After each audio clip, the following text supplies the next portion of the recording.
plays guitar in an indie rock band, Makar, who recently released their third album, Fancy Hercules. Andrea. Woo! Hi, I don't know why I'm going first now. All right, so I'm going to read two very short stories. One is called Leda, and here I go. There's no finesse, stumbles. All right, Leda. I did not know it was you at first. You tricked me in your feathered form, a fine white tuxedo and black tie, your dark shoes polished to shine on Mars. You were a god to me, but I didn't recognize you at the lake. You floated out of the dark, frothing virility. You flew up, choking and battering my neck and face with your rough, dirty wingspan. You had been someone else at the party. A god, yes, but a god who came down to earth. Your teeth had yellowed. Maybe it was a dim lighting. Outside, twilight was bleeding into night. Your shadow on the shore of the lake was misshapen and molting. When you approached, I saw your shadow first. Earlier, you had glided from room to room, your proud serpentine neck held high, your only disguise, a black and orange mask painted directly on your chiseled face. But now, my nose is forever canted to one side. I can never return to the lake. I miss the lake. I miss me. The water was an extraordinarily blue-green, a shimmering vision of blossoming trees and swaths of bright sky. When I dove into the water, I felt like I was diving into a liquid forest full of sweet life. I used to swim there naked. Of course, that was my mistake. I should have known better at 14, but I still viewed these budding breasts as appendages that didn't belong to me. And they didn't.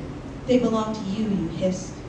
Your mouth, once so harmless, was now a beak full of sharp and infinite teeth. Thank you. And one more. This is this is a little hard. Okay. It's called The Eyes. He only lets us out at night. We think it's a he, for father was always bigger than mother. Who were we before this endless cycle is decomposing? Who any of our parents were are only shrouds of thought. You can't remember them, and they must be dust by now. We only live one night over and over again. My favorite time is when he has not yet woken, when the light is dying and we aren't yet.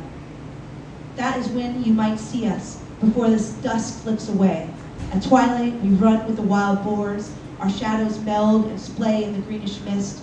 Our pursuit gets us ready for him to hunt us. I am older now than I remember, but I do not remember much except how he will kill us, slashing with a reaping hook as we run and fall, our palms all scabs and scars, hard and dark rusty globs under the surface, the damage never to completely heal, the raw and weeping skin growing translucent. I peel back my scabs, yellow-brown and crusty, to feel something again. Most of the jagged pieces peel well easily, only slightly catching on the outlines of my eternal runes. If only I could wear another's flesh, like him I could get away.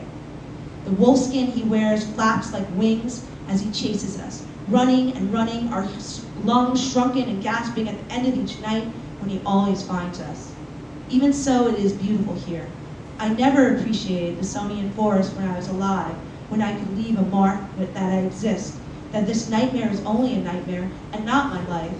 Sometimes we claw away at the bark, wanting to leave flesh behind as evidence, hoping someone will find us in this land of tall trees, fog and moonlight, mouths inside trunks, moss grafted onto skin, howling out, becoming desiccated again and again. I don't remember how I got here, but I know I will never leave.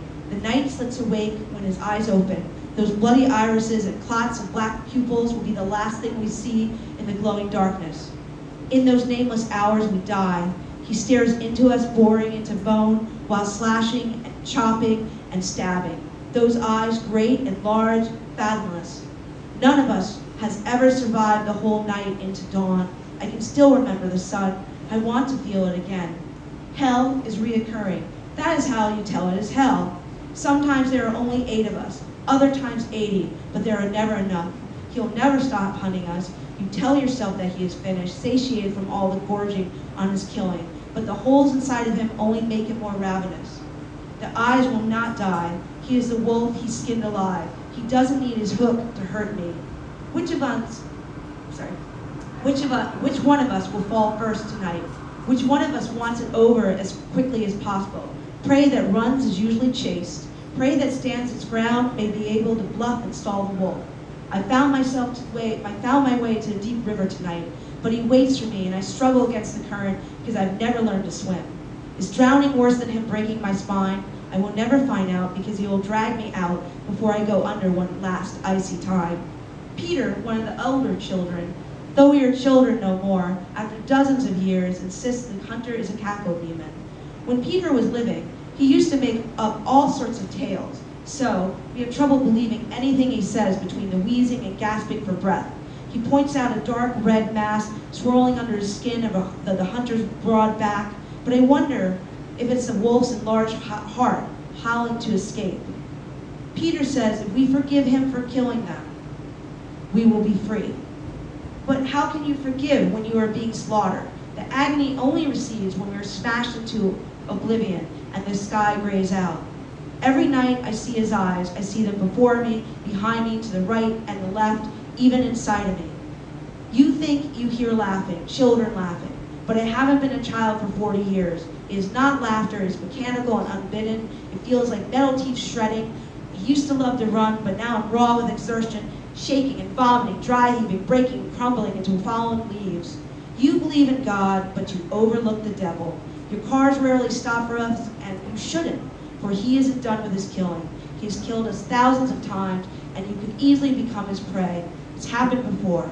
As the driver swerves to miss our shadows, fleeing across the road, he skids into the gray trees.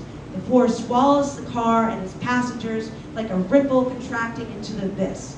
You shouldn't go near this ashen forest. You shouldn't get out of your car and walk into the fog, dizzy and stumbling.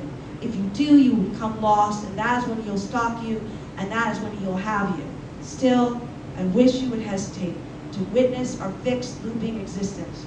But you will throw your car in reverse. Time will then move on forward for you. For us, it is a sickle of torture, endless and sharp.